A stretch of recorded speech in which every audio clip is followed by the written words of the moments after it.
ये कहानी मैं अजीत के पॉइंट ऑफ व्यू से बताने जा रहा हूँ। मुझे बचा लो भैया, प्लीज भैया, जल्दी से यहाँ आकर मुझे बचा लो। सारिका, सारिका, सारिका, सारिका, मैं आ रहा हूँ। ये पिछले साल के सितंबर महीने की बात है। वो शाम के करीब 6:30 बजे का समय था और उस शाम एक बार फिर से मेरी नींद एक बुरे सपने के साथ खुली। मेरी बहन सारिका पिछले 3 दिनों से लापता थी और उसको ढूंढने की अभी तक की मेरी सारी कोशिशें नाकामयाब रही थी। सारिका, सारिका, तुम कहाँ चली गई हो? मैं मम्मी पापा को क्या जवाब दूंगा कि मैं अपनी छोटी बहन को प्रोटेक्ट भी नहीं कर सका।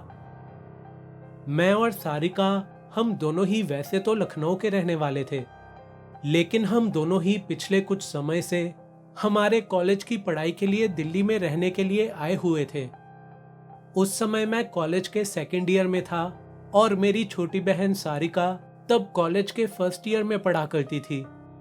एक ही शहर में पढ़ाई करते हुए भी हम सिर्फ हफ्ते में एक ही बार मिल पाते थे, क्योंकि मैं एक रेंटेड रूम में रहता था और सारिका अपने गर्ल्स कॉलेज के हॉस्टल में रहा करती थी। काश सारिका हॉस्टल में ना रहकर यहाँ मेरे साथ रहती। अगर वो यहाँ रहती तो मैं उस पर कभी भी कोई मुसीबत नहीं आने देता। मैंने अपने आप से ऐसा कहा ही था कि तभी अचानक मेरा फोन बजने लगा।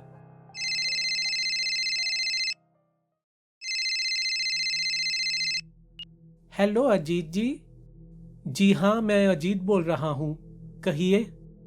मैं सारिका के कॉलेज से इंस्पेक्टर मनीषा बात कर रही हूँ।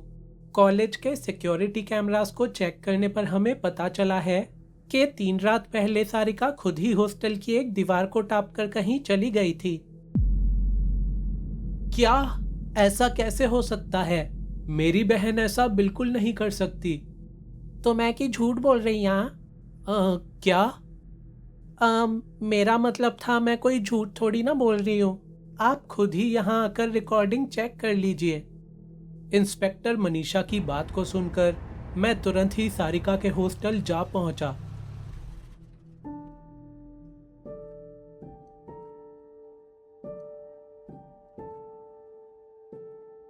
और वहां के सिक्योरिटी कैमरा की रिकॉर्डिंग देखकर मैं भी हैरान रह गया।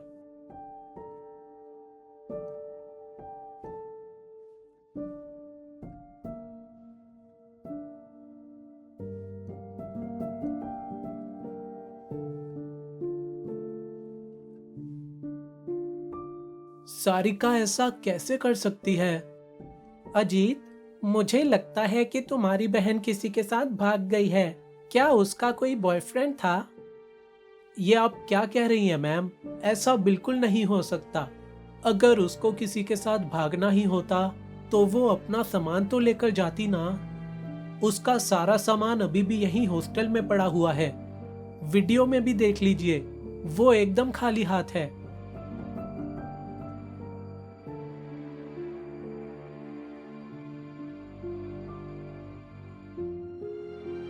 गल तो तुसी सही कह रहे हो। क्या? मैं कह रही थी कि हाँ, आपकी बात सही है। अजीत, अब आप जा सकते हैं। हमारी टीम सारिका को ढूंढने की पूरी कोशिश कर रही है। जैसे ही उसकी कोई खबर मिलेगी, हम आपको जरूर इन्फॉर्म करेंगे। सारिका की हॉस्टल से भागने वाली वीडियो को देखकर मैं हैरान था। आखिर ये पागल लड़की ऐसा कैसे कर सकती है? जिस दिन ये लड़की मुझे मिली ना, इसके सर पर एक झापड़ लगाऊंगा। अरे मम्मी का फोन। मम्मी का कॉल देखकर मेरे दिल की धड़कन बढ़ गई थी, पर फिर भी मैंने कॉल रिसीव कर लिया। हेलो बिटुआ, कैसे हो? हम ठीक हैं मम्मी, आप कैसे हैं? हम भी ठीक हैं बिटुआ। तुम्हारी बहन का मोबाइल स्विच ऑफ काहे आ रहा है बिटुआ? वो मम्मी, सारिका का मोबाइल पानी में गिरकर खराब हो गया था। हम जल्दी ही उसको एक नया मोबाइल ले देंगे। सत्यानाश हो इस लड़की का, कोई चीज संभाल कर नहीं रखती है। अच्छा सुनो बिटुआ, उसको कोई सस्ता सा मोबाइल दिलाना, कहीं उसको वो महंगे वाला आईफोन मत दिलाकर दे देना। हाँ ठीक है मम्मी। अच्छा मम्मी रखता हूँ। मम्मी से बात करने के बाद मेरा रोना निकल पड़ा। अपने रूम में पहुंचकर मैंने बुझे मन के साथ डिनर किया और उसके बाद बिस्तर पर लेटते ही मेरी आंख लग गई। भैया ये सोने का समय नहीं है, मेरी जान को बहुत बड़ा खतरा है भैया। मैं एक पुरानी हवेली की बेसमेंट में कैद हूँ और उस हवेली के बाहर एक बहुत बड़ा सा एक्स है।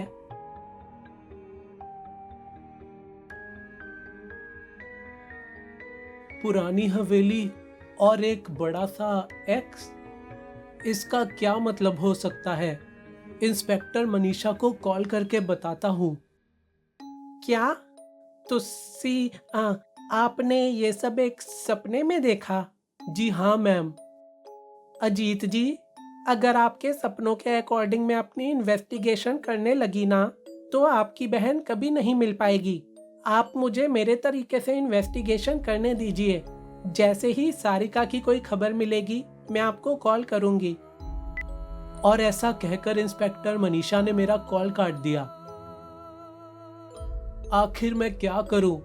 आई नो कि सपने में देखी हुई चीज पर यकीन करना समझदारी नहीं है, लेकिन व्हाट इफ सपने में दिए हुए क्लू से ही मेरी बहन की जान बच पाए?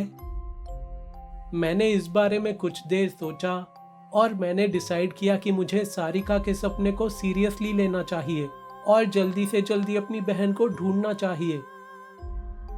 मैं तुरंत ही अपनी कार में बैठा और अपनी बहन को ढूंढने के लिए निकल पड़ा। सारिका ने कहा था कि वो किसी पुरानी हवेली में कैद है और उस हवेली के बाहर एक बड़ा सा एक्स है। पता नहीं इतने बड़े शहर में मैं ऐसी हवेली को कैसे ढूंढूंगा। मैं दिल्ली की सड़कों पर पूरी रात अपनी गाड़ी दौड़ाता रहा। मैंने बहुत सारे ऐसे एरियाज में विजिट किया जो कि अपने बड़े बड़े बंगलों और हवेलियों के लिए फेमस थे, लेकिन किसी भी घर के बाहर मुझे वो बड़ा सा एक्स नहीं दिखाई दिया। मैं कई घंटों तक कार चलाता रहा। निकला तो मैं रात के 9 बजे था और अब रात के 2 बज चुके थे और थकावट के मारे मुझे बहुत तेज नींद भी आ रही थी।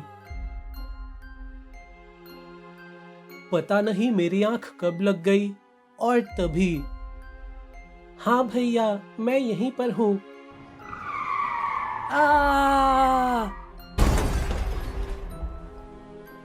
शिट, आज तो मैं मरते मरते बचा।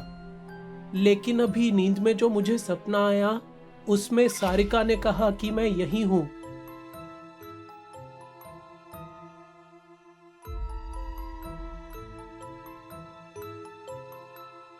कहीं ये दोनों पेड़ ही तो वो बड़ा सा एक्स नहीं जिसके बारे में सारिका ने सपने में मुझे बताया। अजीत फाइनली उस हवेली तक पहुंच ही गया जिसके बारे में उसकी बहन ने उसे सपने में बताया था। पर अंदर जाकर उसे क्या देखने को मिलेगा और क्या वो अपनी बहन को बचा पाएगा? जानने के लिए जरूर देखिएगा इस कहानी का अगला पार्ट।